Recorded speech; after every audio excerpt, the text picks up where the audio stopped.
ਤੁਸੀਂ ਸੁਣ ਰਹੇ ਹੋ Chawla news network Toronto CNN Toronto. Welcome Patti Sahib ji, ਆਇਆਂ ਨੂੰ ਸਵਾਗਤ ਹੈ। ਸਤਿ ਸ੍ਰੀ ਅਕਾਲ। ਮੇਰੇ ਵੱਲੋਂ ਵੀ ਆਪ ਜੀ ਦੇ ਸਾਰੇ ਸਰੋਤਿਆਂ ਤੇ ਦਰਸ਼ਕਾਂ ਨੂੰ ਸਤਿ ਸ੍ਰੀ ਅਕਾਲ ਜੀ। ਕੀ ਹਾਲ ਚਾਲ ਹੈ? ਬੜੀ ਕਿਰਪਾ ਜੀ, ਤੁਸੀਂ ਸੁਣਾਓ। ਭਾਂਜੇ ਨੂੰ ਲਵਾਤੀਆਂ ਹੱਥ ਕੜੀਆਂ, ਨਹੀਂ ਨਾ ਟਲੇ ਤੁਸੀਂ? ਹੱਥ ਕੜੀਆਂ ਕਾਹਦੀਆਂ ਲੱਗਣੀਆਂ ਜੀ? ਹੱਥ ਕੜੀਆਂ ਤੇ ਲਾਉਣ ਦੀ ਕੋਸ਼ਿਸ਼ ਕੀਤੀ ਜਾ ਰਹੀ ਚੰਨੀ ਨੂੰ। ਪੰਜਾਬ ਦੇ ਵਿੱਚ 2 ਸੀਟਾਂ ਵਾ ਜਿਹੜੀਆਂ ਉਹ ਕਹਿੰਦੇ ਕਿ ਇਹਨਾਂ ਨੂੰ ਅਸੀਂ ਜੀਣ ਨਹੀਂ ਦੇਣਾ। ਇੱਕ ਸੀਟ ਚੰਨੀ ਵਾਲੀ ਆ। ਚੰਨੀ ਤੇ ਗੁੱਸਾ ਇਸ ਗੱਲ ਦਾ ਵੀ ਜਿਹੜੀ ਪ੍ਰਧਾਨ ਮੰਤਰੀ ਸਾਹਿਬ 5 ਜਨਵਰੀ ਨੂੰ ਆਏ ਸੀ ਤੇ ਇਹਨੇ ਉਦੋਂ ਬਿਆਨਬਾਜ਼ੀ ਪ੍ਰਧਾਨ ਮੰਤਰੀ ਸਾਹਿਬ ਬੜੀ ਠੋਕ ਕੇ ਕੀਤੀ, ਉਹਦਾ ਗੁੱਸਾ ਉਹਨਾਂ ਨੂੰ। ਦੂਸਰਾ ਗੁੱਸਾ ਸਿੱਧੂ ਤੇ ਆ। ਸਿੱਧੂ ਨੂੰ ਵੀ ਕਹਿੰਦੇ ਵੀ ਸਾਡੇ ਖਿਲਾਫ ਬੜੀ ਇਹਨੇ ਬਿਆਨਬਾਜ਼ੀ ਸਿੱਧੀ ਪੁੱਠੀ ਕੀਤੀ ਆ। ਇਹ 2 ਬੰਦੇ ਨੇ ਜੀਣ ਦੇਣੇ ਤੇ ਦੋਵੇਂ ਬੰਦੇ ਇਸ ਵੇਲੇ ਕਾਂਗਰਸ ਪਾਰਟੀ ਦੀ ਮੋਹਰਲੀ ਕਤਾਰ 'ਚ ਖੜੇ ਨੇ। ਬਿਲਕੁਲ ਬਕਾਇਦਾ ਤੌਰ ਤੇ ਜਿਹੜਾ ਚੰਨੀ ਆ ਉਹਦੇ ਬਾਰੇ ਤੇ ਇਹ ਕਿਆਸਰੀਆਂ ਲਾਈਆਂ ਜਾ ਰਹੀਆਂ ਕਿ 6 ਫਰਵਰੀ ਨੂੰ ਜਦੋਂ ਇੱਥੇ ਰਾਹੁਲ ਗਾਂਧੀ ਲੁਧਿਆਣੇ ਚ ਆ ਕੇ ਵਰਚੁਅਲ ਮੀਟਿੰਗ ਕਰਨਗੇ, ਰੈਲੀ ਕਰਨਗੇ ਵਰਚੁਅਲ, ਉਸ ਟਾਈਮ ਤੇ ਬਕਾਇਦਾ ਤੌਰ ਤੇ ਚੰਨੀ ਜੀ ਨੂੰ ਮੁੱਖ ਮੰਤਰੀ ਦਾ ਚਿਹਰਾ ਜਿਹੜਾ ਸੀ ਐਲਾਨ ਦਿੱਤਾ ਜਾਵੇਗਾ। ਪਰ ਇਹ ਗੱਲ ਯਾਦ ਰੱਖਣੀ ਚਾਹੀਦੀ ਹੈ ਭਾਜਪਾ ਨੂੰ, ਇਹ ਪੰਜਾਬ ਦੇ ਲੋਕ ਅਣਖੀ ਕਿਸਮ ਦੇ ਲੋਕ। ਸਾਡੇ ਕੋਲ ਗਵਾਹ ਆ, ਜਦੋਂ ਪ੍ਰਕਾਸ਼ ਸਿੰਘ ਬਾਦਲ ਨੂੰ ਫੜ ਕੇ ਅੰਦਰ ਦਿੱਤਾ ਸੀ ਕੈਪਟਨ ਨੇ, ਬਾਅਦ ਚ ਉਹਨੇ ਮਹਿਸੂਸ ਕੀਤਾ ਸੀ ਗਲਤ ਕੀਤਾ, ਕਿਉਂਕਿ ਉਹੀ ਜਿਹੜੀ ਹਮਦਰਦੀ ਸੀ ਲੈ ਕੇ ਮੁੜ ਕੇ 2007 ਚ ਸਰਕਾਰ ਬਣਾਈ। ਔਰ ਜੇ ਚੰਨੀ ਨੂੰ ਹੱਥ ਪਾਉਣ ਦੀ ਕੋਸ਼ਿਸ਼ ਕੀਤੀ ਤੇ ਪੰਜਾਬ ਦੇ ਵਿੱਚ ਮੁਜ਼ਾਹਰੇ ਵੀ ਹੋਣਗੇ, ਸਭ ਕੁਝ ਹੋਊਗਾ ਤੇ ਲੋਕਾਂ ਦੀ ਹਮਦਰਦੀ ਹੋਰ ਕਾਂਗਰਸ ਪਾਰਟੀ ਨਾਲ ਹੋ ਜਾਏਗੀ। ਇੱਥੇ ਕੱਲਾ ਚੰਨੀ ਸਿੱਧੂ ਕਿਉਂ ਨਹੀਂ ਲੜ ਰਹੇ, ਕਾਂਗਰਸ ਪਾਰਟੀ ਲੜ ਰਹੀ ਹੈ। ਕਾਂਗਰਸ ਪਾਰਟੀ ਨੂੰ ਕੋਈ ਹਰਫ ਨਹੀਂ ਹੋਣ ਵਾਲਾ। ਹੁਣ ਜਿਹੜੀ ਗੱਲ ਚੰਨੀ ਦੀ ਗੱਲ ਕਰਦੇ ਆ, ਬਕਾਇਦਾ ਤੌਰ ਤੇ ਜਿਹੜੇ 3 ਸਵਾਲ ਪੁੱਛੇ ਗਏ ਆ ਉਹਦੇ ਭਾਣਜੇ ਨੂੰ, ਕਹਿੰਦੇ ਪਤਾ ਚੱਲਿਆ ਕਿ ਤੁਹਾਡੇ ਕੋਲ ਜਿਹੜੇ ਪੈਸੇ 7.9 ਕਰੋੜ ਫੜੇ ਗਏ ਉਹ ਤੁਹਾਡੇ ਮਾਸਾ ਦੇ ਸੀ, ਤੁਹਾਡੇ ਮਾਸੜ ਦੇ ਸੀ। ਦੂਜਾ ਸਵਾਲ ਪੁੱਛਦੇ ਨੇ, ਇਹ ਪੈਸਾ ਜਿਹੜਾ ਵਾ ਤੁਸੀਂ ਅਫਸਰਸ਼ਾਹੀ ਦੀਆਂ ਟ੍ਰਾਂਸਫਰ ਕਰਕੇ ਲਿਆ।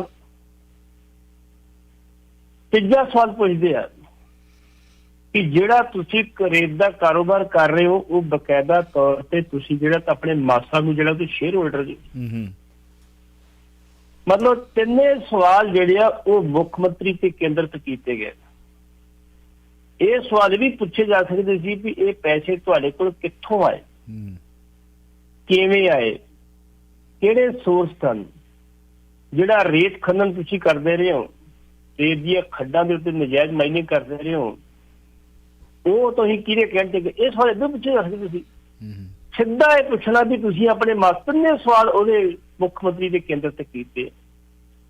ਇਹ ਜਾਂ ਤੇ ਅਨਾੜੀਪਣ ਜਾਂ ਪਿੱਛੋਂ ਜੋ ਲਿਖ ਕੇ ਆਇਆ ਉਹ ਕੀਤਾ ਗਿਆ। 8 ਘੰਟੇ ਪਹਿਲਾਂ ਭੁਪਿੰਦਰ ਸਿੰਘ ਹਨੀ ਨੂੰ ਗ੍ਰਿਲਿੰਗ ਕੀਤੀ ਗਈ, ਸਵਾਲ ਜਵਾਬ ਪੁੱਛੇ ਗਏ। ਜਦੋਂ ਫਿਰ ਉਹ ਮਦਹੋਸ਼ ਜਿਹਾ ਹੋ ਗਿਆ, ਡਿੱਗ ਪਿਆ ਤੇ ਉਹਨੂੰ ਇਮੀਡੀਏਟਲੀ ਚੁੱਕ ਕੇ ਹਸਪੀਟਲ ਐਡਮਿਟ ਕਰਾਇਆ ਗਿਆ। ECG ਕਰਾਈ ਗਈ, ਸਾਰੇ ਟੈਸਟ ਕਰਾਏ ਗਏ। ਟੈਸਟ ਕਰਾਉ ਤੋਂ ਬਾਅਦ ਤੋਂ ਡਾਕਟਰਾਂ ਕਹਿਤਾ ਇਹ ਨੋਰਮਲ, ਤੇ ਉੱਥੋਂ ਨੂੰ ਲੈ ਗਏ ਤੇ ਨਾਲ ਹੀ ਦੀ ਗ੍ਰਿਫਤਾਰੀ ਪਾਤੀ। ਰਾਤ ਦੇ 1:08 ਤੇ ਉਹਨੂੰ ਗ੍ਰਿਫਤਾਰ ਕੀਤਾ ਗਿਆ। ਇਹਨੀ ਕਾਹਦੀ ਕਾਲੀ ਸੀ। ਨਾਲੇ ਅੱਜ ਤੱਕ ਜਿੰਨੇ ਵੀ ED ਦੇ ਕੇਸ ਆ ਜਿਹੜੇ ਚੋਣਾਂ ਦੇ ਵਿੱਚ ਹੋਏ, ਭਾਵੇਂ ਉਹ ਬੰਗਾਲ ਦੀ ਗੱਲ ਹੋਵੇ, ਭਾਵੇਂ ਉਹ ਕਰਨਾਟਕਾ ਦੀ ਗੱਲ ਹੋਵੇ, ਤੇ ਭਾਵੇਂ ਤਾਮਿਲਨਾਡੂ ਦੀ ਗੱਲ ਹੋਵੇ, ਕਿਹੜੇ ਕੇਸ ਮੈਚਿਓਰ ਕੀਤੇ ਇਹਨਾਂ ਨੇ? ਸਿਰਫ ਚੋਣਾਂ ਦੇ ਲਈ ਡਰਾਉਣ ਦੀ ਖਾਤਰ। ਤਾਈ ਉੱਤੇ ਸੁਪਰੀਮ ਕੋਰਟ ਨੇ ਕਹਿਤਾ ਜੀ ਓਏ ਪਿੰਜਰੇ ਦੇ ਤੋਤੇ ਹੋ, ਤੁਸੀਂ ਉਹ ਕੁਛ ਕਰਨਾ ਦੋ ਤੁਹਾਨੂੰ ਸਰਕਾਰਾਂ ਨੇ ਕਹਿਣਾ। ED ਹਾਂ ਇਹ ਗੱਲ ਆ ਕਿ ਇਹ ਜਿਹੜੇ ਭਾਜਪਾ ਵਾਲੇ ਥੋੜੀ ਜਿਹੀ ਜਿਹੜੀ ਬੱਕ ਲਾਈਨ ਹੁੰਦੀ ਹੈ ਨਾ, ਇੱਕ ਲਾਈਨ ਹੁੰਦੀ, ਬਾਰਡਰ ਲਾਈਨ ਹੁੰਦੀ ਹੈ, ਉਹ ਕ੍ਰਾਸ ਕਰ ਚੁੱਕੇ ਜੀ ਇਹਨਾਂ ਦੀ ਦੁਰਵਰਤੋਂ ਕਰਨ ਦੇ ਵਿੱਚ। ਹੁਣ ਹਨੀ ਦਾ ਜੋ ਹੋਏਗਾ ਉਹ ਤੇ ਬਾਅਦ ਦੀ ਗੱਲ ਆ। ਲੇਕਿਨ ਕੋਸ਼ਿਸ਼ ਕੀਤੀ ਜਾਏਗੀ ਵੀ ਇਸੇ ਕੇਸ ਦੇ ਵਿੱਚ ਚੋਣਾਂ ਤੋਂ ਪਹਿਲਾਂ ਚੰਨੀ ਨੂੰ ਫੜਨ ਨਾ ਫੜਨ ਬਾਅਦ ਦੀ ਗੱਲ, ਉਹਨੂੰ ਬਦਨਾਮ ਕਰਨ ਦੀ ਪੂਰੀ ਕੋਸ਼ਿਸ਼ ਕੀਤੀ ਜਾਏਗੀ।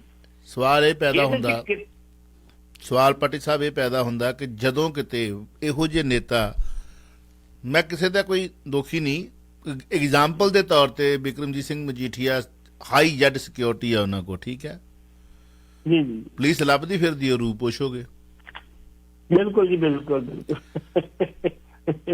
ਉਹਨਾਂ ਤੇ ਐਲੀਗੇਸ਼ਨ ਲੱਗਦਾ ਕਿ ਉਹ ਜਿਹੜੇ ਐਲੀਗੇਸ਼ਨ ਲੱਗਦੇ ਨੇ ਉਹ ਅੰਡਰ ਸਿਕਿਉਰਿਟੀ, ਉਹਨਾਂ ਦੇ ਕੋਲ ਏਡੀ ਵੱਡੀ ਸਿਕਿਉਰਿਟੀ ਤੇ ਕਿਵੇਂ ਤੇ ਕਿਸ ਤਰ੍ਹਾਂ ਕੰਮ ਕਰਦੇ ਨੇ। ਸ਼ਾਇਦ ਇਸ ਪੁਆਇੰਟ ਨੂੰ ਬਣਾ ਕੇ ਉਹ ਫਾਈਟ ਵੀ ਕਰ ਸਕਦੇ ਨੇ, ਮਨ 'ਚ ਹੀ ਨਾ ਆਇਆ ਹੋਵੇ ਕਿ ਮੇਰੇ ਤੇ ਚਾਰਜ ਫਿਰ ਸਿਕਿਉਰਿਟੀ, ਮੈਂ ਦੱਸੋ ਕਿਵੇਂ ਗਲਤ ਕੰਮ ਕਰ ਸਕਦਾ। ਸ਼ਾਇਦ ਉਹਨਾਂ ਦੇ ਵਕੀਲਾਂ ਦੇ ਦਿਮਾਗ 'ਚ ਵੀ ਨਾ ਆਇਆ ਹੋਵੇ। ਉਹ ਇਹਦੇ ਕੋਲ ਵੀ ਹਨੀ ਕੋ ਵੀ ਸਿਕਿਉਰਿਟੀ ਆਇਆ ਜੀ, ਆਇਆ ਹਨੀ ਨਹੀਂ, ਚਲੋ ਮੈਂ ਆਇਆ ਹੋਊਗਾ, ਵਕੀਲ ਇਸੇ ਕਰਕੇ ਨਹੀਂ, ਅਸੀਂ ਤੇ ਚਲੋ ਵੈਸੇ ਪੁਆਇੰਟ ਆ ਰਹੇ।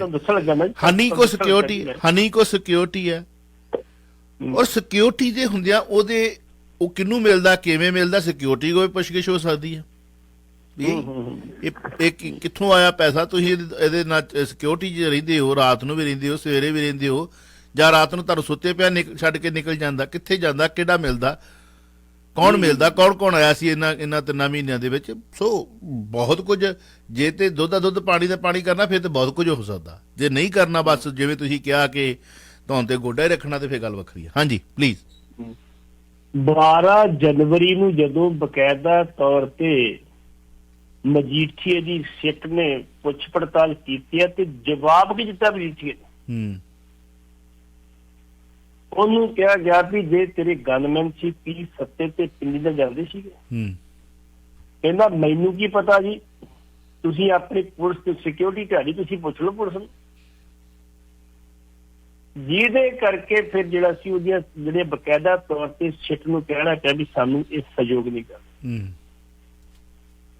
ਉਸੇ ਤਰੀਕੇ ਨਾਲ ਹੁਣ ਹਨੀ ਨੂੰ ਬਕਾਇਦਾ ਤੌਰ ਤੇ ਅੱਜ ਅਦਾਲਤ ਪੇਸ਼ ਕੀਤਾ ਜਾਵੇ ਤੇ ਅਸੀਂ ਪੁੱਛ ਪੜਤਾਲ ਕੀਤੀ, ਸਾਨੂੰ ਸਹਿਯੋਗ ਨਹੀਂ ਕੀਤਾ ਸੀਬੀਆਈ। ਇਹ ਤੇ ਪੱਕੀ ਗੱਲ ਹੈ ਨਾ, ਹੁਣ ਇਹਨੂੰ ਜੇਲ੍ਹ ਜਾਣਾ ਪੈ ਗਿਆ, ਪਟਿਆਲਾ ਜੇਲ੍ਹ ਦੀ ਦਾਲ ਪੀਣੀ ਪੈ ਗਈ, ਕੋਈ ਦੋ ਰਾਹ ਨਹੀਂ। ਤੁਹਾਡੇ ਸਾਹਮਣੇ 69 ਦਿਨ ਕੇ 78 ਦਿਨ ਜਿਹੜੇ ਸੀ ਸੁਖਪਾਲ ਸਿੰਘ ਖਹਿਰਾ ਬਕਾਇਦਾ ਤੌਰ ਤੇ ਦਾਲ ਪੀ ਕੇ ਆਏ, ਉੱਥੋਂ ਬੜਾ ਕੁਛ ਲੈ ਕੇ ਆਏ, ਕਹਿੰਦੇ ਅਜੇ ਨਹੀਂ, ਸਮਾਂ ਆਉਣ ਤੇ ਮੈਂ ਸੀ ਸਭ ਕੁਛ ਕੱਢੂੰਗਾ ਕਿ ਜੇਲ੍ਹਾਂ ਚ ਕੀ ਕੁਛ ਹੁੰਦਾ। ਲੇਕਿਨ ਇੱਕ ਗੱਲ ਤੋਂ ਉਹਨਾਂ ਇਨਕਾਰ ਕੀਤਾ ਕਿ ਜਿਹੜੇ ਗੱਲ ਗੈਂਗਸਟਰਾਂ ਦੀ ਗੱਲ ਕਰਦੇ ਨਾ, ਅੰਦਰੋਂ ਗੈਂਗਸਟ ਜਿਹੜੇ ਆਪਣੇ ਕਾਰੋਬਾਰ ਚਲਾਉਂਦੇ ਆ ਨਾ, ਮੇਰੇ ਨੋਟਿਸ ਨਹੀਂ ਹੈ ਯਾਰ ਕੋਈ ਗੈਂਗਸਟ ਇਹੋ ਜਿਹਾ ਉੱਥੇ ਹੈਗਾ ਸੀ। ਹਾਂ ਮੋਬਾਈਲ ਹੈਗੇ ਸੀ, ਸਭ ਕੁਛ ਹੈਗਾ ਸੀ, ਕੰਮ ਚੱਲਦਾ ਸੀ, ਉਹਨੇ ਬਸ ਸਮਾਂ ਤੇ ਕੱਢੂੰਗਾ। ਇਸ ਕਰਕੇ ਕੋਸ਼ਿਸ਼ ਤੇ ਸਿਰਫ ਇਹ ਕੀਤੀ ਜਾ ਰਹੀ ਵੀ ਚੰਨੀ ਨੂੰ ਬਦਲ ਕੇ ਜਾਵੇ, ਚੰਨੀ ਨੂੰ ਮੁੱਖ ਮੰਤਰੀ ਨਹੀਂ ਬਣ ਦੇਣਾ ਅਸੀਂ। ਤੁਹਾਨੂੰ ਪਤਾ ਹੋਏਗਾ ਮਨੀਪੁਰ ਦੇ ਵਿੱਚ ਸਿਰਫ 2 ਸੀਟਾਂ ਜਿੱਤੇ ਸੀ ਇਹ ਭਾਜਪਾ ਵਾਲੇ, 2 ਸੀਟਾਂ ਜਿੱਤ ਕੇ ਤੇ ਉੱਥੋਂ ਦੀਆਂ ਜਿਹੜੀਆਂ ਰੀਜਨਲ ਪਾਰਟੀਆਂ ਸੀ ਨਾਲ ਲਾ ਕੇ ਸਰਕਾਰ ਆਪਣੀ ਬਣਾਈ ਸੀ। ਪਰ ਪੰਜਾਬ 'ਚ ਅਜਿਹਾ ਹੋਣਾ ਬੜਾ ਔਖਾ ਵਾ, ਉਹ ਬਹੁਤ ਛੋਟੀਆਂ ਸਟੇਟ ਸੀ, ਇਹ ਉਹਨਾਂ ਤੋਂ ਵੱਡੀ ਸਟੇਟ ਹੈ, ਉੱਥੇ 60 ਵਿਧਾਇਕ ਸੀਗੇ, ਇੱਥੇ ਘੱਟੋ ਘੱਟ 117 ਵਿਧਾਇਕ।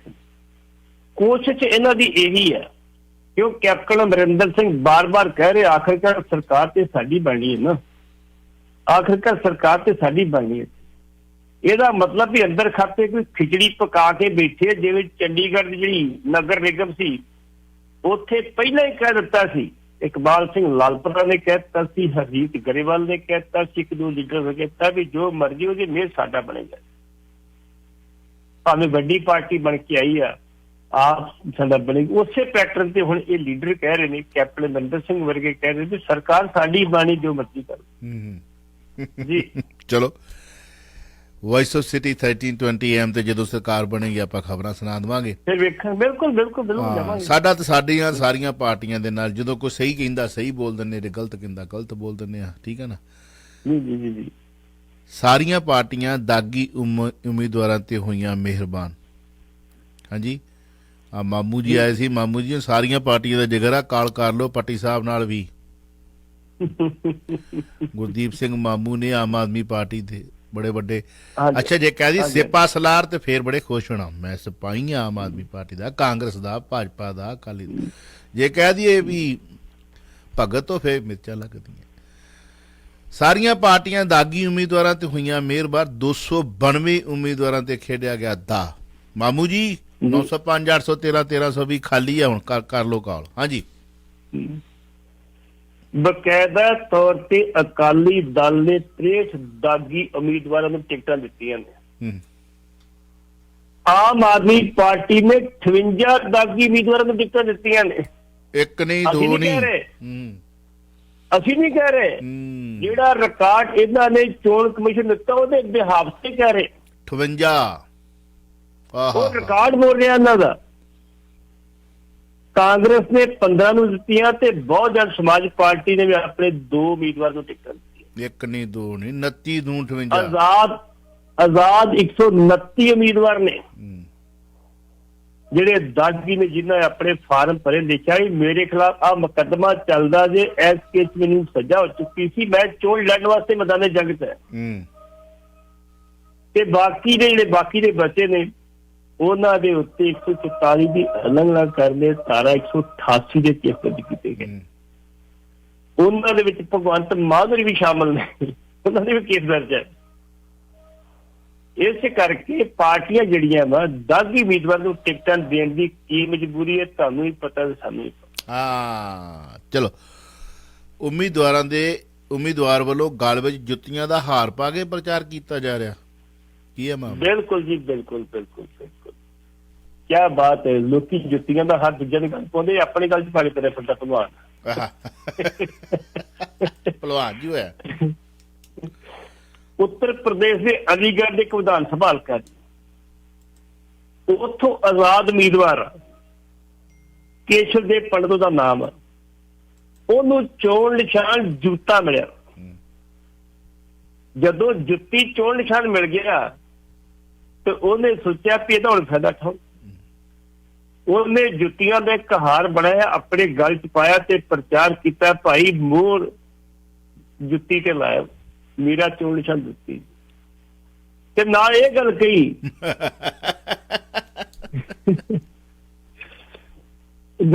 ਕਹੀ, ਕਿ ਜੋ ਵੀ ਭ੍ਰਿਸ਼ਟਾਚਾਰ ਕਰੇਗਾ ਉਹਦੇ ਵਾਸਤੇ ਹਾਰ ਬਣਾਇਆ, ਉਹਦੀ ਗਲ 'ਚ ਪਾਇਆ ਜਾਊਗਾ। ਠੀਕ, ਸਹੀ ਸਹੀ ਸਹੀ ਸਹੀ ਸਹੀ। ਚਲੋ ਕੁਝ ਪਲ ਹੱਸਣ ਵੀ ਮਿਲੇ। ਹਾਂਜੀ ਹਾਂਜੀ ਹਾਂਜੀ। ਇੱਕ 82 ਸਾਲ ਦਾ ਉਮੀਦਵਾਰ ਹੈਗਾ ਓਮ ਪ੍ਰਕਾਸ਼ ਜੱਖੂ, ਇਹ ਹੁਸ਼ਿਆਰਪੁਰ ਦਾ ਰਹਿਣ ਵਾਲਾ। ਅੱਛਾ ਜੀ। ਹੁਸ਼ਿਆਰਪੁਰ ਤੋਂ ਹੁਣ ਤੱਕ ਉਹਨੇ 19 ਚੋਣਾਂ ਲੜੀਆਂ। ਉਹਨੇ ਇੰਨੀ ਗੱਲ ਕਹੀ ਆ ਕਿ ਮੈਂ ਭਾਈ ਜੁੱਤੀ ਪਾਲਿਸ਼ ਦਾ ਕੰਮ ਕਰਦਾ ਤੇ ਮੈਂ ਆਪਣਾ ਪ੍ਰਚਾਰ ਲੋਕਾਂ ਦੀਆਂ ਜੁੱਤੀਆਂ ਪਾਲਿਸ਼ ਕਰਕੇ ਕਰੂੰਗਾ। ਭਾਈ ਮੈਂ ਆਹ ਕੰਮ ਕਰਦਾ ਜੇ, ਮੇਰੇ ਕੰਮ ਵਾਲਾ ਨਾ ਵੇਖਿਓ, ਮੇਰੀ ਦਿਆਨਦਾਰੀ ਵੱਲ ਵੇਖਿਓ, ਮੈਂ ਆਪਣੀ ਕਮਾ ਕੇ ਖਾਨਾ, ਮੈਂ ਠੱਗੀ ਦੀ ਮਾਰਦਾ, ਕੋਈ ਹੇਰਾ ਫੇਰੀ ਦੀ ਕਰ। ਬੀਬੀ ਜਿਹੜੀ ਮਲਵੇਕਾ ਵਾ, 1.25 ਕਰੋੜ ਦੀ ਜਾਇਦਾਦ ਦੱਸੀ ਆਪਣੀ ਉਹਨੇ। ਅੱਛਾ। ਉਹ ਬਕਾਇਦਾ ਤੌਰ ਤੇ ਸਾਈਕਲ ਤੇ ਗਈ ਆਪਣੇ ਜਿਹੜੇ ਸੀ ਉਹ ਨਾਮਜ਼ਦਗੀ ਪੱਤਰ ਭਰਨ ਵਾ। ਤੇ ਜਿਹੜੇ ਸਾਡੇ ਮਾਨਯੋਗ ਸਮਾਜਵਾਦੀ ਪਾਰਟੀ ਦੇ ਮੁਖੀ ਅਖਿਲੇਸ਼ ਯਾਦਵ ਨੇ, ਉਹਨਾਂ ਗੁਲਾਬੀ ਰੰਗ ਦਾ ਬਕਾਇਦਾ ਤੌਰ ਤੇ ਆਪਣੇ ਪਿੰਡ ਵਿੱਚ ਇੱਕ ਰੱਥ ਬਣਾਇਆ, ਜਿਹਨੂੰ ਲਿਖਿਆ ਤੇ ਵਿਜੇ ਰੱਥ। ਵਿਜੇ ਰੱਥ ਦੇ ਬਕਾਇਦਾ ਤੌਰ ਤੇ ਪਿੰਡ ਦੇ ਮੰਦਰ ਜਾ ਕੇ ਇਹਨਾਂ ਪੂਜਾ ਕੀਤੀ ਗਈ। ਪੂਜਾ ਘਰ ਤੋਂ 30 ਕਿਲੋਮੀਟਰ ਉਹ ਰੱਥ ਤੇ ਵਿਜੇ ਰੱਥ ਤੇ ਬੈਠ ਕੇ ਜਾ ਕੇ ਉਹਦੇ ਕਾਗਜ਼ ਦਾਖਲ ਕੀਤੇ। ਇਸੇ ਤਰ੍ਹਾਂ ਹੋਰ ਵੀ ਉਮੀਦਵਾਰ ਨੇ ਜਿਹਨਾਂ ਇਸ ਤਰ੍ਹਾਂ ਦੇ ਕੰਮ ਕੀਤੇ। ਕੋਈ ਸਾਈਕਲ ਤੇ ਗਿਆ। ਇੱਕ ਲੁਧਿਆਣਾ ਵੈਸਟ ਤੋਂ ਸਾਡੇ ਮਾਨਯੋਗ ਵੀਰ ਜੀ, ਉਹਨਾਂ ਨੇ ਆਪਣੀ 7 ਕਰੋੜ ਜਾਇਦਾਦ ਸੀ, 7 ਕਰੋੜ ਦੀ ਜਾਇਦਾਦ, ਗੁਰਪ੍ਰੀਤ ਸਿੰਘ ਗੋਗੀ ਦਾ ਉਹਨਾਂ ਦਾ, ਉਹ ਬਕਾਇਦਾ ਤੌਰ ਤੇ ਆਪਣੇ ਪੁਰਾਣੇ ਸੰਭਾਲੇ ਹੋਏ ਪ੍ਰੀਆ ਸਕੂਟਰ ਤੇ ਗਏ ਨੇ ਕਾਗਜ਼ ਦਾਖਲ ਕਰਨ ਵਾਸਤੇ। ਕੀ ਬਾਤ ਹੈ, ਕੀ ਬਾਤ ਹੈ। ਆਪਣੀ ਘਰ ਦੇ ਪਿੱਛੇ ਬਿਠਾਇਆ, ਉਹ ਕਵਰਗੇ ਉਮੀਦਵਾਰ ਆਪ ਜਿਹੜੇ ਸਕੂਟਰ ਤੇ ਗਏ ਨੇ। ਮਤਲਬ ਨਵੇਕਲੇ ਤਰੀਕੇ ਨਾਲ ਲੋਕਾਂ ਨੇ ਕਾਗਜ਼ ਦਾਖਲ ਕੀਤੇ। ਲੇਕਿਨ ਸਭ ਤੋਂ ਵਧੀਆ ਜਿਹੜਾ ਕੰਮ ਉਹਨੇ, ਜਿਹਨੂੰ ਚੋਣ ਕਮਿਸ਼ਨ ਨੇ ਕਿੱਡੀ ਵੱਡੀ ਪ੍ਰਾਪਤੀ ਕੀਤੀ ਹੈ, ਪਹਿਲੀ ਵਾਰੀ ਕਿਸੇ ਬੰਦੇ ਨੂੰ ਜੁੱਤੀ ਚੋਣ ਨਿਸ਼ਾਨ ਦਿੱਤਾ ਤੇ ਜੁੱਤੀ ਦਾ ਉਹਨੇ ਫਾਇਦਾ ਉਠਾਇਆ, ਹਾਰ ਬਣਾ ਕੇ ਗੱਲ 'ਚ ਪਾਇਆ। ਅੰਮ੍ਰਿਤਸਰ ਦੇ ਵਿੱਚ ਬਕਾਇਦਾ ਤੌਰ ਤੇ ਸਾਡੇ ਪੰਜਾਬ ਲੋਕ ਕਾਂਗਰਸ ਦੇ ਉਮੀਦਵਾਰ ਨੇ ਹਰਜਿੰਦਰ ਸਿੰਘ ਠੇਕੇਦਾਰ। ਹਾਂਜੀ। ਜਿਹੜੇ 2 ਵਾਰੀ ਵਿਧਾਇਕ ਰਹੇ। 1997 ਦੇ ਵਿੱਚ ਬਿੱਟੇ ਨੂੰ ਪਤਾ ਸੀ ਮੈਂ ਹਾਰ ਜਾਣਾ, ਤੇ ਇਹ ਬਿੱਟੇ ਦਾ ਸੱਪਾ ਸਵਾਰ ਸੀਗਾ, ਤੇ ਬਕਾਇਦਾ ਤੌਰ ਤੇ ਬਿੱਟੇ ਨੇ ਆਪਣੇ ਕਾਗਜ਼ ਰੱਦ ਕਰਾ ਕੇ ਇਹਦੇ ਕਾਗਜ਼ ਜਿਹੜੇ ਸੀ ਉਹ ਦਿੱਤੇ ਸੀ। 1997 ਤੋਂ ਚੋਣ ਹਾਰ ਗਿਆ, ਲੇਕਿਨ 2000 ਦਾ ਲੱਗ ਗਿਆ ਉਸੇ ਵਿਆਹ ਤੇ। ਜਦੋਂ ਉਹ ਆਪਣੇ ਹਲਕੇ ਵਿੱਚ ਪ੍ਰਚਾਰ ਕਰਨ ਗਏ ਤੇ ਉਹ ਕਹਿੰਦੇ ਚੋਰ ਰਜਿੰਦਰ ਸਿੰਘ ਠੇਕੇਦਾਰ ਜਿੰਦਾਬਾਦ ਹੈ। ਕਿਆ ਬਾਤ ਹੈ, ਮੁਰਦਾਬਾਦ ਨਹੀਂ, ਚੋਰ ਰਜਿੰਦਰ ਸਿੰਘ ਠੇਕੇਦਾਰ ਮੁਰਦਾਬਾਦ, ਤੇ ਹੱਥ ਚ ਫੜਿਆ, ਜੁੱਤੀਆਂ ਪਰੋ ਕੇ ਹਾਰ ਫੜਿਆ ਵਾ। ਤੇ ਹੁਣ ਇਹੋ ਜਿਹੇ ਮੌਕੇ ਜਿਹੜੇ ਉਹ ਵਿਚਾਰਾ ਪਾਸੇ ਨੂੰ ਚੇੜ ਜੀ ਕਰਕੇ ਨਿਕਲ ਗਿਆ, ਉਹਨੇ ਗੱਲ ਨਹੀਂ ਸੁਣੀ। ਬਿਹਾਰ ਦੇ ਵਿੱਚ ਇੱਕ ਉਮੀਦਵਾਰ ਗਿਆ ਜੀ, ਗਿਆ, ਉਹ ਥੋੜਾ ਨੀਵੀਂਦਾਰ ਸੀ, ਜਿਹੜੇ ਬੰਦੇ ਸੀ ਘਰ ਦੇ ਉੱਤੇ ਥਾਂ ਸੀ, ਉਹਨਾਂ ਨੂੰ ਉਹਦੀ ਗੱਲ ਜੁੱਤੀਆਂ ਦਾ ਹਾਰ ਪਾਤਾ। ਕਹਿੰਦਾ ਜੀ ਜੋ ਮਰਜ਼ੀ ਕਰਤਾ, ਤੁਸੀਂ ਵੋਟ ਜ਼ਰੂਰ ਪਾ ਦਿੱਤੀ, ਹਾਰ ਦੀ ਕੋਈ ਗੱਲ ਨਹੀਂ, ਵੋਟ ਜ਼ਰੂਰ ਪਾ ਦਿੱਤੀ। ਇੱਥੋਂ ਤੱਕ ਵੀ ਜਿਹੜੀ ਜੁੱਤੀਆਂ ਦੀ ਜਿਹੜੀ ਪ੍ਰਤਾਪ ਆ, ਜੁੱਤੀਆਂ ਦੀ ਵਰਤੋਂ ਕੀਤੀ ਜਾਂਦੀ ਹੈ। ਕਿਆ ਬਾਤ। ਪੰਜਾਬ ਦੇ ਡੇਰਿਆਂ ਨੇ ਹਾਲੇ ਤੱਕ ਆਪਣੇ ਫੱਤੇ ਨਹੀਂ ਖੋਲੇ, ਜਿੱਥੋਂ ਤੱਕ ਆਪਾਂ ਖਬਰਾਂ ਪੜ੍ਹਦੇ ਹਾਂ, ਉਹਨਾਂ ਦਾ ਮੈਸੇਜ ਕਰਦੇ ਹਾਂ। ਤੁਹਾਡਾ ਕੀ ਨਜ਼ਰੀਆ ਤੇ? ਜਿੱਥੋਂ ਤੱਕ ਡੇਰੇ ਦੀ ਆਪਾਂ ਗੱਲ ਕੀਤੀ ਹੈ, ਡੇਰੇ ਬਕਾਇਦਾ ਤੌਰ ਤੇ ਜਿਹੜਾ ਬੁੱਧ ਸਿੰਘ ਨੀਲੋਂ ਉਹਨੇ ਆਪਣੀ ਇੱਕ ਆਰਟੀਕਲ ਚ ਲਿਖਿਆ ਸੀ ਵੀ ਪੰਜਾਬ ਦੇ ਵਿੱਚ 2200 ਡੇਰੇ, ਜਿਨ੍ਹਾਂ ਬਾਰੇ ਪਹਿਲਾਂ ਆਪਾਂ ਚਰਚਾ ਵੀ ਕਰ ਚੁੱਕੇ। ਤੇ ਡੇਰੇ ਜਿਹੜੇ 56 ਵੱਡੇ ਡੇਰੇ ਨੇ, 56 ਵੱਡੇ ਡੇਰੇ ਨੇ, 56 ਵੱਡੇ ਡੇਰਿਆਂ ਦੇ ਵਿੱਚੋਂ ਬਕਾਇਦਾ ਤੌਰ ਤੇ ਜਿਹੜੇ 4-5 ਬਹੁਤ ਵੱਡੇ ਡੇਰੇ ਨੇ, ਜਿਨ੍ਹਾਂ ਦੀਆਂ ਲੱਖਾਂ ਦੀ ਤਾਦਾਦ ਦੇ ਵਿੱਚ ਸ਼ਰਧਾਲੂ। ਸਭ ਤੋਂ ਵੱਡਾ ਡੇਰਾ ਸਰਸਾ ਬਾਬੇ ਦਾ, ਭਾਵੇਂ ਬਾਬੇ ਦੇ ਅੰਦਰ ਜਾਣ ਦੇ ਨਾਲ ਉਹਦੀ 25% ਬਕਾਇਦਾ ਤੌਰ ਤੇ ਸੰਗਤ ਦੇ ਵਿੱਚ ਕਮੀ ਆਈ ਹੈ, ਲੇਕਿਨ ਅੱਜ ਵੀ ਉਹ ਸਾਰੇ ਡੇਰਿਆਂ ਤੋਂ ਵੱਡਾ ਡੇਰਾ। ਉਸ ਬਾਬੇ ਨੂੰ ਫੜ ਕੇ ਅੰਦਰ ਦੇਣ ਦਾ ਕਾਰਨ ਕੀ ਸੀਗਾ? ਜਦੋਂ RS ਨੇ ਵੇਖਿਆ ਵੀ ਇਹ ਸਾਨੂੰ ਮਾਤ ਪਾ ਰਿਹਾ, ਸਾਡੇ ਤੋਂ ਅੱਗੇ ਲੱਗ ਰਿਹਾ, ਚੱਲ ਵੀ ਅੰਦਰ ਤੋਂ, ਤੇਰੀ ਲੋੜ ਨਹੀਂ ਬਾਰੇ। ਉਹਦੇ ਵਿੱਚ 3 ਧੜੇ ਨੇ, ਬਕਾਇਦਾ ਤੌਰ ਤੇ ਰਾਜਨੀਤਿਕ ਵਿੰਗ ਨੇ। ਇਸ ਵਾਰੀ ਅਜੇ ਤੱਕ ਉਹ ਫੈਸਲਾ ਨਹੀਂ ਕਰ ਸਕੇ ਕਿ ਅਸੀਂ ਵੋਟ ਕਿਹਨੂੰ ਪਾਉਣੀ। ਦੂਸਰਾ ਡੇਰਾ ਰਾਧਾ ਸਵਾਮੀ ਦਾ ਬੜਾ ਤਕੜਾ, ਜਿਨ੍ਹਾਂ ਦੇ ਕਈ ਡੇਰੇ ਇਕੱਲੇ ਇੱਥੇ ਨਹੀਂ, ਪੂਰੇ ਦੇਸ਼ ਵਿੱਚ ਡੇਰੇ ਉਹਨਾਂ ਦੇ ਹੈਗੇ, ਵਿਦੇਸ਼ ਵੀ ਹੈਗੇ, ਪੂਰੇ ਦੇਸ਼ ਦੇ ਵਿਦੇਸ਼ਾਂ ਵੀ ਹੈਗੇ। ਪੂਰੇ ਦੇਸ਼ ਡੇਰੇ ਹੋਣ ਕਰਕੇ ਜਿਹੜੇ ਸੀ ਉਹ ਤਾਂ ਨਹੀਂ ਜਾਂਦੇ, ਲੇਕਿਨ ਲੀਡਰ ਨੂੰ ਕੋਈ ਜਾਂਦੇ ਵੀ ਵੇਖੋ ਬਾਬਾ ਜੀ ਸਾਡਾ ਖਿਆਲ ਰੱਖੋ, ਤੇ ਬਾਬਾ ਜੀ ਕਹਿੰਦੇ ਭਾਈ ਸਾਡਾ ਵੋਟਾਂ ਨੂੰ ਕੋਈ ਸੰਬੰਧ ਨਹੀਂ ਹੈਗਾ।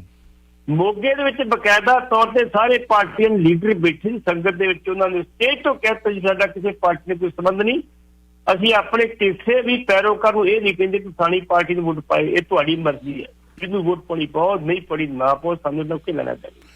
ਪਾਟਿਲ ਸਾਹਿਬ ਇੱਕ ਚੀਜ਼ ਬੜੀ ਵੇਖਣ ਵਾਲੀ ਗਾ, ਆਫਿਸ ਦੇ ਵਿੱਚ, ਨਿੱਜੀ ਆਫਿਸ ਦੇ ਵਿੱਚ ਕਿਸੇ ਨੇ ਆਪਣੇ ਡੇਰੇਦਾਰ ਗੁਰੂ ਦੀ ਫੋਟੋ ਲਾਈ ਹੋਵੇ, ਨਿੱਜੀ ਆਫਿਸ ਦੇ ਵਿੱਚ, ਇੱਥੇ ਬਹੁਤ ਘੱਟ ਲੋਕ ਜਾਂਦੇ, ਲੈ ਕੇ ਹੀ ਘੱਟ ਜਾਂਦੇ। ਜੀ। ਦੁਕਾਨਦਾਰਾਂ ਦੇ ਵਿੱਚ ਅਜੇ ਤੱਕ ਜੇ ਸਭ ਤੋਂ ਵੱਡਾ ਮੈਂ ਵੇਖਦਾ ਕਿ ਜਿਨ੍ਹਾਂ ਨੇ ਖੁੱਲ੍ਹ ਕੇ ਫੋਟੋ ਲਾਈ ਆਪਣੇ ਗੁਰੂ ਦੀ ਜਾਂ ਆਪਣੇ ਡੇਰੇ ਦੇ ਮੁਖੀ ਦੀ, ਉਹ ਰਾਧਾ ਸਵਾਮੀ ਵਾਲਿਆਂ ਨੇ ਲਾਈ। ਬਿਲਕੁਲ ਰਾਧਾ ਸਵਾਮੀ। ਹੁਣ ਕਈ ਮਿੱਤਰ ਇਹੋ ਜਿਹੇ ਵੀ ਨੇ, ਉਹਨਾਂ ਦੇ ਕਾਰੋਬਾਰ ਹੀ ਬੜੇ ਵਧੇ ਨੇ ਦਿਨਾਂ ਦੇ ਵਿੱਚ, ਮਤਲਬ ਫੋਟੋਆਂ ਲਾਈਆਂ ਨੇ, ਉਹ ਜਦੋਂ ਵੇਖ ਲੈਂਦਾ ਰਾਧਾ ਸਵਾਮੀ ਅੱਛਾ ਸਾਡਾ ਮਤਲਬ ਸਾਡਾ ਹੈ ਬੰਦਾ, ਉਹ ਜਾਂਦਾ 7 ਵਾਲ ਪਾ ਕੇ ਉੱਥੇ ਹੀ ਆ। ਜੀ। ਇੱਥੇ ਹੋਰ ਵੀ ਹੈਗੇ ਨੇ ਜਿਨ੍ਹਾਂ ਨੇ ਲਾਈਆਂ ਹੋਣਗੀਆਂ, ਪਰ ਫਰੰਟ ਤੇ ਦੁਕਾਨਦਾਰਾਂ ਨੇ ਜੇਕਰ ਲਾਈ ਆ ਕਿਤੇ ਤੇ ਵੇਖ ਲਓ ਤੁਸੀਂ, ਆਮ ਤੌਰ ਤੇ ਉਹ ਇਹਨਾਂ ਦੀ ਆ, ਹਨਾ। ਹੋਰ ਕਿਸੇ ਨੇ ਪੰਜਾਬ ਦੇ ਵਿੱਚ ਵੀ, ਜੇ ਹੁਣ ਜੇ ਤੁਸੀਂ ਕਹਿੰਦੇ ਡੇਰਾ ਸਰਸਾ ਵਾਲਾ ਸਾਧ ਆ ਜਿਹੜਾ, ਉਹਦੀ ਬਹੁਤ ਘੱਟ ਫੋਟੋ ਹੋਊਗੀ, ਪਰ ਰਾਧਾ ਸਵਾਮੀ ਡੇਰੇ ਵਾਲਿਆਂ ਦੇ ਮੁਖੀ ਦੀ ਫੋਟੋ ਹਰ ਥਾਂ ਹੋਊਗੀ। ਹੁਣ ਨਿਰੰਕਾਰੀਆਂ ਦਾ ਬੜਾ ਵੱਡਾ ਆਧਾਰ, ਇੱਥੇ ਵੀ ਡੇਰਾ ਹੈਗਾ ਉਹਨਾਂ ਦਾ ਬੜਾ ਵੱਡਾ, ਪਰ ਬਹੁਤ ਘੱਟ ਫੋਟੋ ਵੇਖੀ ਦੀ ਆ ਉਹਨਾਂ ਦੀ। ਇਹ ਨਹੀਂ ਕਿ ਨਹੀਂ ਹੈਗੇ, ਉਹ ਬਹੁਤ ਵੱਡੀ ਤਾਦਾਦ ਦੇ ਵਿੱਚ ਹੈਗੇ ਆ, ਪਤਾ ਲੱਗ ਜਾਂਦਾ ਕਿ ਫਲਾਣਾ ਹਨਾ ਕਿਤੇ, ਚਲੋ ਤੇ ਪਰ ਉਹ ਨਹੀਂ ਲਾਉਂਦੇ। ਬਹੁਤ ਅੰਦਰ ਆਪਣੇ ਆਫਿਸ 'ਚ ਰੱਖੀ ਹੋਵੇ ਤੇ ਗੱਲ ਵੱਖਰੀ ਆ। ਇਹ ਇੱਕ ਕਰੈਰੀ ਜਾਂਦਾ ਹੈ ਰਾਧਾ ਸਵਾਮੀਆਂ ਨੂੰ, ਪਰ ਚਲੋ ਰਾਧਾ ਸਵਾਮੀ ਦਾ ਮੁਖੀ ਤੇ ਆ ਕੇ ਗੁਰੂ ਗ੍ਰੰਥ ਸਾਹਿਬ ਦੀ ਹਜ਼ੂਰੀ 'ਚ ਦਰਬਾਰ ਸਾਹਿਬ ਮੱਥਾ ਟੇਕਦਾ, ਇਹਦਾ ਮਤਲਬ ਵੀ ਇੱਕ ਗੁਰੂ ਦੂਜੇ ਗੁਰੂ ਨੂੰ ਮੱਥਾ ਟੇਕਦਾ, ਜਿਹੜਾ ਦੁਨਿਆਵੀ ਗੁਰੂ ਆ, ਜਿਹਨੂੰ ਗੁਰੂ ਮੰਨਦੇ ਨੇ, ਆਪਣਾ ਮੁਖੀ ਮੰਨਦੇ ਨੇ, ਉਹ ਆ ਕੇ ਕਹਿੰਦਾ ਕਿ ਮੈਂ ਗੁਰੂ ਗ੍ਰੰਥ ਸਾਹਿਬ ਨੂੰ ਗੁਰੂ ਮੰਨਦਾ। ਇਹ ਤੋਂ ਵੱਡਾ ਹੋਰ ਕੁਝ ਨਹੀਂ ਹੁੰਦਾ। ਇੱਕ ਬਹੁਤ ਵੱਡਾ ਆ ਗਿਆ। ਇਹਨੂੰ ਕਹਿੰਦੇ ਹਾਥੀ ਕੇ ਪਾਓ ਮੈਂ ਸਭ ਕਾ ਪਾਓ, ਹਨਾ। ਇਹ ਸਵਾਲ ਪੁੱਛਿਆ ਸੀ ਉਹਨਾਂ ਨੂੰ ਜਦੋਂ ਇਹਨਾਂ ਦਾ ਬਕਾਇਦਾ ਤੌਰ ਤੇ ਝਗੜਾ ਚੱਲਦਾ ਸੀ ਪੰਥਕ ਜਥੇਬੰਦੀਆਂ ਨਾਲ। ਤੁਹਾਨੂੰ ਦੱਸ ਦਿਆਂ ਵੀ ਉਦੋਂ ਬਕਾਇਦਾ ਤੌਰ ਤੇ 25% ਦੀ ਸੰਗਤ ਇਹਨਾਂ ਦੀ ਵੀ ਘਟ ਗਈ ਸੀ। ਉੱਥੇ ਜਦੋਂ ਆਲੇ ਦੁਆਲੇ ਧਰਤੀ ਦਾ ਮਾਮਲਾ ਸੀਗਾ। ਹਾਂਜੀ ਜੀ ਜੀ। ਤੇ ਬਾਬਾ ਜੀ ਕਾਫੀ ਚਿੰਤਤ ਸਨ ਕਿ ਭਾਈ ਇਹਦਾ ਮਸਲਾ ਹੱਲ ਕੀਤਾ ਜਾਵੇ ਕਿਸ ਤਰੀਕੇ ਨਾਲ। ਤੇ ਬਕਾਇਦਾ ਤੌਰ ਤੇ ਇੱਕ ਇੱਥੇ IB ਦੇ DSP ਹੁੰਦੇ ਸੀ ਘੁੰਮਣ।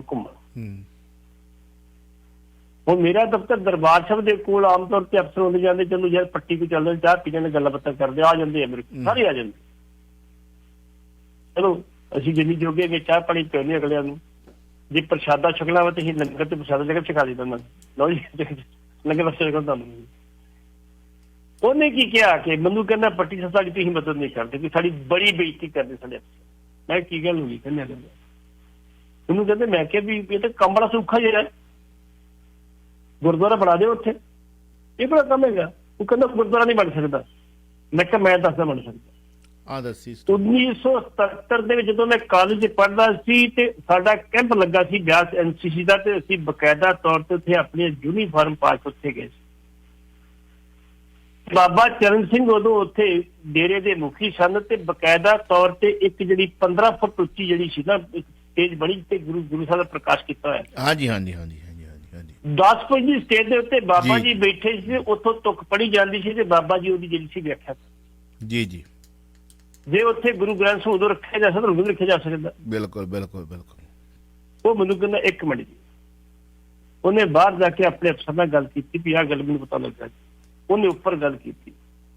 ਉਹ 10 ਮਿੰਟਾਂ ਬਾਅਦ ਫਿਰ ਆ ਗਏ, 5 ਮਿੰਟ ਮੇਰੇ ਕੋਲ ਆ ਗਿਆ। ਫਿਰ ਮੈਨੂੰ ਉਹਨਾਂ ਚਾਹ, ਮੈਂ ਚਾਹ ਆ ਰਹੀ, ਕੋਈ ਗੱਲ ਚਾਹ ਤੋਂ ਪੀਣ।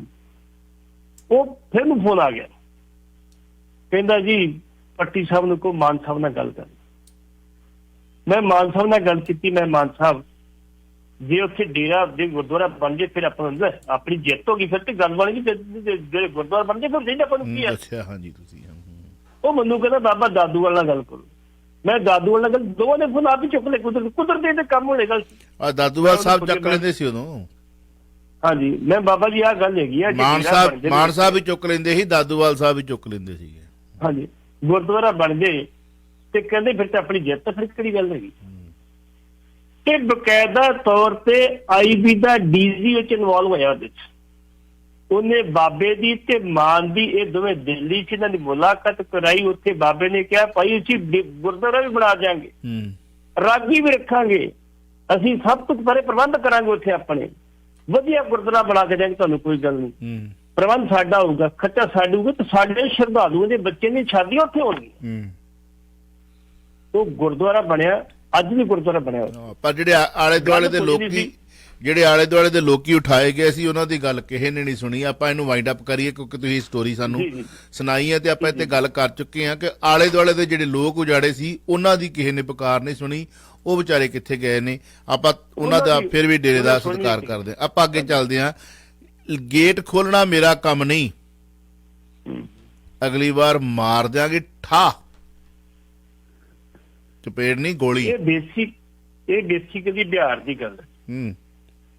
ਬਿਹਾਰ ਦੇ ਵਿੱਚ ਇੱਕ ਹੋਮਗਾਰਡ ਦਾ ਜਵਾਨ ਸੀ ਤੇ ਬਕਾਇਦਾ ਤੌਰ ਤੇ ਜੱਜ ਦਾ ਸਿਕਿਉਰਿਟੀ ਲੱਗਾ ਸੀ। ਜਦੋਂ ਸਿਕਿਉਰਿਟੀ ਚ ਲੱਗਾ ਸੀ ਤੇ ਜੱਜ ਬਾਹਰ ਸੈਰ ਕਰਨ ਗਿਆ। ਜੋ ਸੈਰ ਕਰਕੇ ਆਇਆ, ਗੇਟ ਬੰਦ ਸੀਗਾ ਤੇ ਉਹ ਕਹਿੰਦਾ ਗੇਟ ਕੋਲ ਅੰਦਰ, ਗੇਟ ਖੋਲ੍ਹਣਾ ਮੇਰਾ ਕੰਮ ਨਹੀਂ ਹੈ, ਮੇਰਾ ਕੰਮ ਤੁਹਾਡੀ ਸਿਕਿਉਰਿਟੀ ਕਰਨਾ। ਜਿਹਨੇ ਗੇਟ ਖੋਲ੍ਹਣਾ ਪੁੱਛੋ ਤੁਸੀਂ। ਉਹ ਥੋੜਾ ਖਿੱਚ ਕੇ ਪਿਆ ਤੇ ਉਹ ਕਹਿੰਦਾ ਜੇ ਦੁਬਾਰਾ ਗਿਆ ਤੇ ਬੰਦੂਕ ਮੇਰੇ ਕੋਲ ਆ, ਠੋਕ ਦੂੰ ਗੋਲੀ। ਗੇਟ ਖੋਲ ਕੇ ਜੱਜ ਤੇ ਅੰਦਰ ਆ ਗਿਆ, ਲੇਕਿਨ ਉਹਦੀ ਫਿਰ ਚੰਗੀ ਤਰ੍ਹਾਂ ਰੀਝ ਨਾਲ ਤਸੱਲੀ ਕੀਤੀ, ਕੁੱਟ ਮਾਰ ਦੀ। ਮੁੜ ਕੇ ਪੁਲਿਸ ਨੂੰ ਫੋਨ ਕਰਤਾ, ਪੁਲਿਸ ਆਈ। ਪੁਲਿਸ ਨੇ ਆ ਕੇ ਵੇਖਿਆ ਕਿ ਉਹਨਾਂ ਦੇ ਮੁਲਾਜ਼ਮ ਦੇ ਹਰ ਅੰਗ ਤੇ ਸੱਟ ਲੱਗੀ, ਹਰ ਅੰਗ ਜ਼ਖਮੀ ਉਹਦਾ। ਉਹਨੂੰ ਚੁੱਕਿਆ ਤੇ ਬਕਾਇਦਾ ਤੌਰ ਤੇ ਹਸਪੀਟਲ ਲੈ ਕੇ ਗਏ। ਅੱਜ ਵੀ ਬੰਦਾ ਹਸਪੀਟਲ। ਹੁਣ ਸੱਚਾਈ ਕੀ ਹੈ, ਪੁਲਿਸ ਪੜਤਾਲ ਕਰ ਰਹੀ ਕਿ ਜੱਜ ਦਾ ਕਸੂਰ ਆ ਕਿ ਇਹਦਾ ਕਸੂਰ, ਕਹਾਣੀ ਕੀ ਹੈ ਕਿ ਬਣਾਈ ਗਈ ਹੈ। ਹੁਣ ਉਹ ਬੰਦੇ ਦਾ ਜਿਹਨੂੰ ਇਹਦੀ ਕੁੱਟਮਾਰ ਕੀਤੀ, ਕੁੱਟਮਾਰ ਦੀ ਕੀ ਲੋੜ ਸੀ? ਉਹ ਤਾਂ ਪੁਲਿਸ ਨੂੰ ਦੇ ਦਿਓ ਵੀ ਅੱਜ ਕੀਤਾ ਜੀ ਮੇਰੇ ਨਾਲ, ਪਰਚਾ ਦਰਜ ਕਰਾ ਦਿਓ। ਹੁਣ ਪੁਲਿਸ ਵਾਲੇ ਕਹਿੰਦੇ ਵੀ ਕੁੱਟਮਾਰ ਕਰਨ ਦਾ ਜੱਜ ਨੂੰ ਕੋਈ ਅਧਿਕਾਰ ਨਹੀਂ, ਤੇ ਪੁਲਿਸ ਨੂੰ ਰੋਕਦੇ ਤੁਸੀਂ ਕੁੱਟਮਾਰ ਨਹੀਂ ਕਹਿੰਦੇ ਕਿਉਂ ਕੀਤੀ ਕੁੱਟਮਾਰ ਦੀ? ਜੀ ਜੀ, ਉਹ ਇਸ਼ੂ ਬਣੇਗਾ, ਹੁਣ ਇਸ਼ੂ ਬਣੇਗਾ ਤੇ ਹੋ ਸਕਦਾ ਜੱਜ ਦੀ ਤਸਦੀਕ ਲੱਗੇ। ਦੋਸਤੋ ਤੁਹਾਡੀਆਂ ਲਾਈਨਾਂ ਫਲੈਸ਼ ਹੋ ਰਹੀਆਂ ਸਨ, ਬਹੁਤ ਸਾਰੇ ਵੀ ਸ਼ਿਕਾਇਤਾਂ ਵੀ ਬਾਅਦ 'ਚ ਸੁਣਨੀਆਂ ਪੈਂਦੀਆਂ ਨੇ। ਸਾਨੂੰ ਕਿਊ ਨਹੀਂ ਮਿਲਦਾ, ਜਦੋਂ ਕਿਊ ਵਿੱਚ ਮਿਲੇ ਤਾਂ ਫਿਰ ਮੈਂ ਤੁਹਾਡੀ ਉਸ ਵੇਲੇ ਕਾਲ ਲੈ ਲਾਂ। 4 ਲਾਈਨਾਂ ਫਲੈਸ਼ ਹੋਈਆਂ, 4 ਡ੍ਰੌਪ ਹੋਈਆਂ ਨੇ ਕਾਫੀ ਸਮੇਂ ਬਾਅਦ ਸਵੇਰੇ ਤੁਸੀਂ ਫਿਰ ਆਪਣਾ ਗੁੱਬਗਲਾਹਟ ਜਿਹਾ ਕੱਢ ਦਿਓ। ਮੇਰੀ ਰਿਕੁਐਸਟ ਹੈ ਕਿ ਜਦੋਂ ਅਸੀਂ ਕਹੀਏ ਉਦੋਂ ਕਾਲ ਕਰ ਲਿਆ ਕਰੋ ਜੇ ਤੁਸੀਂ ਕੁਐਸਚਨ ਕਰਨਾ। ਜਦੋਂ ਅਸੀਂ ਆਪਣੀ ਗੱਲਬਾਤ, ਸਾਡੀ ਕੋਈ ਸਟੋਰੀ ਚੱਲ ਰਹੀ ਹੈ ਤੇ ਉਸ ਵਕਤ ਸਾਨੂੰ ਕਿਊ ਮਿਲਣਾ ਮੁਸ਼ਕਿਲ ਆ, ਤੇ ਜੇ ਗੱਲ ਲੰਬੀ ਚੱਲ ਜਾਂਦੀ ਹੈ ਤੇ ਇਨ ਬੀਟਵੀਨ ਤੁਹਾਡੀਆਂ ਕਾਲਾਂ ਫਲੈਸ਼ ਹੋ ਰਹੀਆਂ ਨੇ, ਬਾਅਦ ਦੇ ਵਿੱਚ ਤੁਸੀਂ ਸ਼ਿਕਾਇਤ ਕਰਦੇ ਹੋ ਕਿ ਅਸੀਂ ਕਾਲ ਕਰ ਰਹੇ ਹਾਂ ਜੀ, ਤੁਸੀਂ ਸਾਨੂੰ ਇਗਨੋਰ ਮਾਰਦੇ ਹੋ। ਨੋ, ਇਹੋ ਜਿਹੀ ਕੋਈ ਗੱਲ ਨਹੀਂ ਹੈ। ਰਾਈਟ ਨਾਓ ਜਿਹੜੀ ਕਾਲ ਪਹਿਲਾਂ ਆ ਗਈ, ਮੈਂ ਧੰਨਵਾਦ ਕਰਾਂਗਾ ਇੱਕ ਦੋ ਵਪਾਰੀ ਸੱਜਣਾਂ ਦਾ, ਜਿਹੜੀ ਕਾਲ ਪਹਿਲਾਂ ਆ ਗਈ ਉਸੇ ਕਾਲ ਨੂੰ ਲੈ ਲਿਆ ਜਾਵੇਗਾ। 9058131320। ਓਨਟਾਰੀਓ ਦੇ MPP ਮਿਨਿਸਟਰ ਪ੍ਰਾਮੀਤ ਸਰਕਾਰੀਆ ਕੱਲ ਸਵੇਰੇ 10 ਵਜੇ ਤੋਂ ਲੈ ਕੇ 11 ਵਜੇ ਤੱਕ ਮੈਨੂੰ ਵਿਦਆਊਟ ਕਮਰਸ਼ੀਅਲ ਵੀ 1 ਘੰਟਾ ਕਰਨਾ ਪਿਆ ਰੇਡੀਓ ਸ਼ੋ, ਤੇ ਮੈਂ ਵਾਅਦਾ ਕੀਤਾ ਕਰਾਂਗਾ ਕਿਉਂਕਿ ਬਹੁਤ ਸਾਰਾ ਟੈਨੈਂਟ ਬੋਰਡ, ਕਿਰਾਏਦਾਰ ਤੇ ਮਾਲਕ ਮਕਾਨ ਦੇ ਵਿੱਚ ਜਿਹੜਾ ਜੁੱਤੀ ਹੋਣ ਤੱਕ ਮਾਮਲਾ ਵੱਧਦਾ ਜਾ ਰਿਹਾ ਤੇ ਕਿਰਾਏਦਾਰ ਅੰਦਰ ਵੜ ਜਾਂਦੇ ਨੇ, ਕਿਰਾਇਆ ਨਹੀਂ ਦਿੰਦੇ, ਉਹਨਾਂ ਨੂੰ ਤੁਸੀਂ ਕੱਢ ਨਹੀਂ ਸਕਦੇ। ਕੋਵਿਡ ਦਾ ਬਹਾਨਾ ਜਾਂ ਵੈਸੇ ਹੀ ਉਹ ਕਾਨੂੰਨ ਇੰਨਾ ਕੁ ਮੋਕਲਾ ਕਿ ਉਹਦੇ ਲਈ ਬਹੁਤ ਲੋਕ ਪਰੇਸ਼ਾਨ ਨੇ।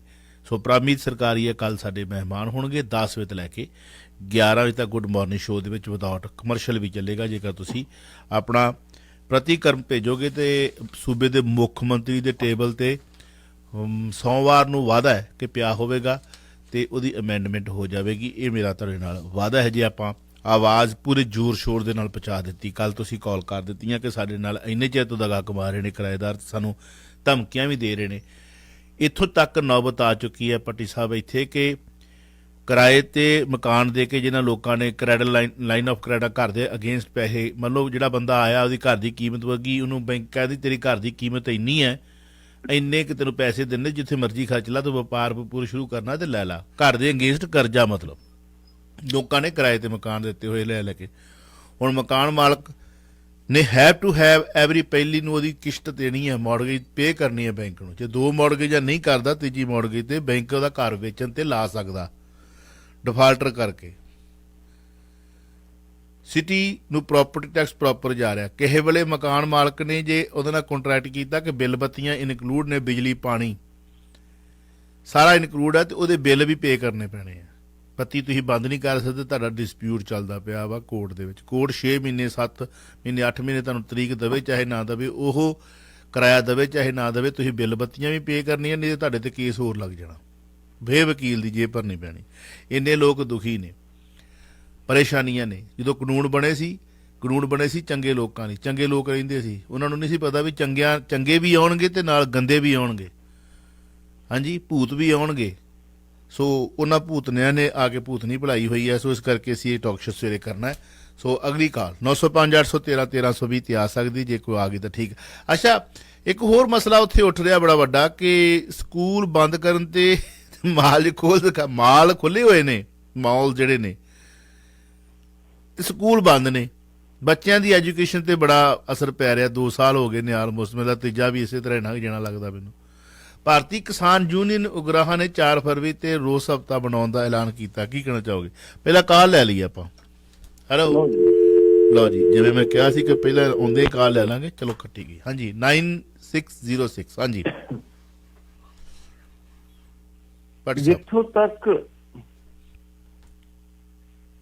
ਜਿੱਥੋਂ ਤੱਕ ਸਕੂਲ ਖੋਲ੍ਹਣ ਦੀ ਗੱਲ ਹੈ ਜੀ, ਤੁਹਾਨੂੰ ਪਤਾ ਹੋਏਗਾ ਕਰੋਨਾ ਜਦੋਂ ਪੀਕ ਤੇ ਸੀ ਤੇ ਅਮਰੀਕਾ ਦੇ ਰਾਸ਼ਟਰਪਤੀ ਨੇ ਕਿਹਾ ਸੀ ਸਕੂਲ ਖੋਲੋ, ਨਹੀਂ ਤੇ ਕਿਸੇ ਪ੍ਰਕਾਰ ਦੀ ਕੋਈ ਸਹਾਇਤਾ ਨਹੀਂ ਮਿਲੇਗੀ। ਪੰਜਾਬ ਦੇ ਵਿੱਚ ਲੈ ਲਓ, ਭਾਰਤ ਵਿੱਚ ਲੈ ਲਓ, ਗੱਲ ਠੀਕ ਹੈ, ਮਾਲ ਵੀ ਖੁੱਲੇ ਨੇ, ਸ਼ਰਾਬ ਦੇ ਠੇਕੇ ਵੀ ਖੁੱਲੇ ਨੇ, ਆਟੇ ਵੀ ਖੁੱਲੇ ਨੇ, ਬਕਾਇਦਾ ਤੌਰ ਤੇ ਜਿਮ ਵੀ ਖੁੱਲੇ ਨੇ, ਤੇ ਸਕੂਲ ਬੰਦ ਕਰਨ ਦੀ ਕੀ ਲੋੜ? ਕਿਉਂ ਬੰਦ ਕੀਤੇ ਤੁਸੀਂ? WHO ਕਹਿ ਚੁੱਕਾ ਸਕੂਲ ਬਿਲਕੁਲ ਨਾ ਬੰਦ ਕਰੋ। ਜਿਹੜੇ ਪ੍ਰੀਕਾਸ਼ਨ ਅਸੀਂ ਕਹਿੰਦੇ ਉਹ ਯੂਜ਼ ਕਰੋ, ਉਹਨਾਂ ਦੀ ਵਰਤੋਂ ਕਰੋ, ਪ੍ਰੀਕਾਸ਼ਨ ਰੱਖੋ। ਸਕੂਲ ਬੰਦ ਕਰਨ ਦੀ ਲੋੜ ਨਹੀਂ ਹੈਗੀ। ਲੇਕਿਨ ਇੱਥੇ ਮਾੜੀ ਜਿਹੀ ਕੋਈ ਗੱਲ ਹੁੰਦੀ, ਸਭ ਤੋਂ ਪਹਿਲਾਂ ਸਕੂਲ ਬੰਦ ਕੀਤੇ ਜਾਂਦੇ। ਹੁਣ ਬਕਾਇਦਾ ਤੌਰ ਤੇ ਭਾਰਤੀ ਕਿਸਾਨ ਯੂਨੀਅਨ ਉਗਰਾਹਾਂ ਨੇ ਕਿਹਾ ਕਿ 4 ਫਰਵਰੀ ਤੋਂ ਲੈ ਕੇ ਕਿ 11 ਫਰਵਰੀ ਤੱਕ ਇੱਕ ਹਫ਼ਤਾ ਅਸੀਂ ਬਕਾਇਦਾ ਤੌਰ ਤੇ ਡੀਸੀ ਦਫ਼ਤਰਾਂ ਦੇ ਬਾਹਰ, ਐਸਡੀਐਮ ਦਫ਼ਤਰਾਂ ਦੇ ਬਾਹਰ ਬਕਾਇਦਾ ਤੌਰ ਤੇ ਮੁਜ਼ਾਹਰੇ ਕਰਾਂਗੇ ਵੀ ਤੁਸੀਂ ਸਕੂਲ ਬੰਦ ਕਰਕੇ ਸਾਡੇ ਬੱਚਿਆਂ ਦਾ ਭਵਿੱਖ ਕਿਉਂ ਬਰਬਾਦ ਕਰ ਰਹੇ। ਜੇ ਬਾਕੀ ਸਭ ਖੁੱਲਾ, ਜੇ ਮਾਲ ਦੇ ਵਿੱਚ ਕਿਸੇ ਨੂੰ ਕਰੋਨਾ ਨਹੀਂ ਹੁੰਦਾ, ਦਫ਼ਤਰ 'ਚ ਕਿਸੇ ਨੂੰ ਕਰੋਨਾ ਨਹੀਂ ਹੁੰਦਾ, ਸ਼ਰਾਬ ਪੀਣ ਵਾਲੇ ਨੂੰ ਕਰੋਨਾ ਨਹੀਂ ਹੁੰਦਾ, ਜੇ ਤੁਹਾਡੇ ਪੈਲਸ ਨੂੰ ਕਰੋਨਾ ਨਹੀਂ ਹੁੰਦਾ, ਹੋਟਲ 'ਚ ਕਿਸੇ ਨੂੰ ਕਰੋਨਾ ਹੁੰਦਾ, ਫਿਰ ਸਕੂਲ 'ਚ ਕਰੋਨਾ ਕਿੱਥੋਂ ਆ ਜਾਊਗਾ। ਔਰ ਮਾਂ-ਬਾਪ ਜਦੋਂ ਪੈਸੇ ਦੇਣ ਜਾਂਦੇ ਨੇ ਤੇ ਉੱਥੋਂ ਦੇ ਸੈਕਟਰੀ ਜਿਹੜੇ ਰੱਖੇ ਖਜ਼ਾਨਚੀ ਰੱਖੇ, ਉਹਨਾਂ ਨੂੰ ਕਰੋਨਾ ਨਹੀਂ ਹੁੰਦਾ, ਉਹਨਾਂ ਨੂੰ ਕਰੋਨਾ ਨਹੀਂ ਹੁੰਦਾ। ਇਸੇ ਕਰਕੇ ਉਹਨਾਂ ਨੇ ਇੰਨੀ ਗੱਲ ਕਹਿਤੀ ਆ ਵੀ ਬਕਾਇਦਾ ਤੌਰ ਤੇ ਸਕੂਲ ਖੋਲ੍ਹੇ ਜਾਣ, ਤੇ ਕੇਂਦਰ ਸਰਕਾਰ ਨੇ ਵੀ ਹਦਾਇਤ ਕੀਤੀ ਆ ਭਾਈ ਪ੍ਰੀਕਾਸ਼ਨਸ ਲੈ ਕੇ ਜਿਹੜਾ ਸਕੂਲ ਖੋਲ੍ਹੇ ਜਾਣ। ਮੈਂ ਸੋਚਦਾ ਕਿ ਇਹ ਸਮਾਜ ਸੇਵਾ ਦਾ ਕੰਮ ਜੇ ਕਿਸਾਨ ਜੀ ਨੇ ਕਿਸੇ ਨੇ ਕੀਤਾ ਤੇ ਬਹੁਤ ਚੰਗੀ ਗੱਲ। ਉਹਨਾਂ ਨੇ ਮਹਿਸੂਸ ਕੀਤਾ ਕਿ ਸਾਡੇ ਬੱਚੇ ਬਰਬਾਦ ਹੋ ਰਹੇ, ਸਾਡੇ ਬੱਚਿਆਂ ਦੀ ਪੜ੍ਹਾਈ ਖਰਾਬ ਹੋ ਰਹੀ ਹੈ, ਚੰਗੀ ਗੱਲ ਆ। ਬਾਕੀ ਤੇ ਕਿਸੇ ਨੂੰ ਚੇਤਾ ਨਹੀਂ ਆਇਆ, ਬਾਕੀ ਜਿੱਥੇ ਟੀਚਰ ਜਿੱਥੇ ਉਹ ਤੇ ਕਹਿੰਦੇ ਚੱਲ ਸਕੂਲ ਬੰਦ ਨੇ ਤੇ ਤਨਖਾਹ ਮਿਲਦੀ ਹੈ। ਹੋਰ ਮੁਲਾਜ਼ਮ ਜਿੱਥੇ ਕਿਸੇ ਕੋਈ ਨੋਟਿਸ ਨਹੀਂ ਲਿਆ ਇਸ ਚੀਜ਼ ਦਾ, ਕੱਲੀ ਕਿਸਾਨ ਜਥੇਬੰਦੀ ਇੱਕੋ ਨੇ ਨੋਟਿਸ ਲਿਆ ਵਾ, ਤੇ ਸਭ ਤੋਂ ਵੱਡੀ ਕਿਸਾਨ ਜਥੇਬੰਦੀ ਆ ਜਿਹਦੇ ਸਾਰੇ ਪੰਜਾਬ 'ਚ ਵੱਖ-ਵੱਖ ਦੇ ਵਿੱਚ ਇਕਾਈਆਂ ਹੈਗੀਆਂ। ਜਦੋਂ ਇਹ ਮੁਜ਼ਾਹਰੇ ਹੋਣਗੇ ਫਿਰ ਆਟੋਮੈਟਿਕਲੀ ਸਕੂਲ ਵੀ ਖੁੱਲਣਗੇ, ਤੇ ਖੁੱਲਣੇ ਚਾਹੀਦੇ ਜੀ। ਬਹੁਤ ਪੜ੍ਹਾਈ ਨਹੀਂ ਹੁੰਦੀ। ਬਹੁਤ ਵਧੀਆ ਗੱਲ ਹੈ ਜੀ, ਬਹੁਤ ਬਹੁਤ ਸ਼ੁਕਰੀਆ ਪੱਟੀ ਸਾਹਿਬ, thank you very much, Sat Sri ਅਕਾਲ। ਸ਼ੁਕਰੀਆ। ਤੁਸੀਂ ਸੁਣ ਰਹੇ ਹੋ Chawla news network Toronto CNN Toronto.